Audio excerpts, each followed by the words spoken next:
ಬನ್ನಿ ಮತ್ತೊಂದು ಹೊಸ ರೆಸಿಪಿನ ನೋಡ್ಕೊಂಬರೋಣ. ಸ್ನ್ಯಾಕ್ ರೆಸಿಪಿ ಅಂತ ತೊಗೊಳ್ಳಿ ಅಥವಾ ಸಲಾಡ್ ರೆಸಿಪಿ ಅಂತ ತೊಗೊಳ್ಳಿ, ಒಟ್ಟಲ್ಲಿ ನಿಮಗೆ ಪ್ರೋಟೀನ್ ಕವರ್ ಆಗುತ್ತೆ.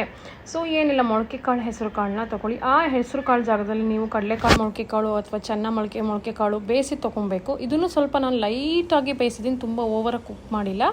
ಸೊ ಅದಕ್ಕೆ ನಾನು ಕ್ಯಾರೆಟ್ ತುರಿ, ಬೀಟ್ರೋಟ್ ತುರಿ, ಸೌತೆಕಾಯಿ ತುರಿ, ಹಾಗೆ ಒಂದು ಈರುಳ್ಳಿ ತುರಿ ಹಾಕಿದ್ದೀನಿ. ಹಾಗೆ ಸಾಂಬಾರು ಸೊಪ್ಪು ಹಾಕ್ತಾಯಿದ್ದೀನಿ. ಸೊ ನಿಮ್ಗೆ ಯಾವ ವೆಜಿಟೇಬಲ್ಸ್ ಬೇಕೋ ಅದನ್ನೆಲ್ಲ ಹಾಕ್ಕೊಳ್ಳಿ ಅಂತ ಹೇಳ್ತೀನಿ. There is no limit for this. ಆಮೇಲೆ ಸ್ವಲ್ಪ ಸಾಲ್ಟ್ ಹಾಕಿ, ಸ್ವಲ್ಪ ಖಾರದ ಪುಡಿ ಹಾಕಿ, ಸ್ವಲ್ಪ ಟೇಸ್ಟಿಗೆ ಬೇಕಲ್ವ ಅದಕ್ಕೆ. ಸೊ ಹಾಗೆ ಒಂದು ಅರ್ಧ ನಿಂಬೆಹಣ್ಣನ್ನು ಹಿಂಡ್ಕೊಳ್ಳಿ. ಸೊ ಇದರಲ್ಲಿ ನಿಮ್ಮ ಖಾರ ಮತ್ತು ನಿಂಬೆಹಣ್ಣನ್ನು ಅಡ್ಜಸ್ಟ್ ಮಾಡ್ಕೊಳ್ಳಿ ನಿಮ್ಮ ಟೇಸ್ಟಿಗೆ ಅಕಾರ್ಡಿಂಗ್ಲಿ. ಸೊ ಇದನ್ನು ಪ್ರೀ ವರ್ಕೌಟ್ ಮೀಲಾಗಿ ತೊಗೊಬೋದು, ಸಲಾಡಾಗಿ ತೊಗೊಬೋದು, ಈವ್ನಿಂಗ್ ಸ್ನ್ಯಾಕ್ ಆಗಿ ತೊಗೊಬೋದು. But it is nutritious and protein rich ಅಂತ ಹೇಳ್ತೀನಿ. ಸೊ ಇದನ್ನು ನೀವು ಸಂಜೆ ಟೈಮ್ ಮಾಡ್ಕೊತೀನಿ. ಸೊ ನಾನು ಯೂಶ್ವಲಿ 4-4:30 ಹಿಂಗೆ ಮಾಡ್ಕೊಂಡು ತಿಂತೀನಿ. ಟೇಸ್ಟ್ ತುಂಬ ಚೆನ್ನಾಗಿರುತ್ತೆ. You can replace with chat.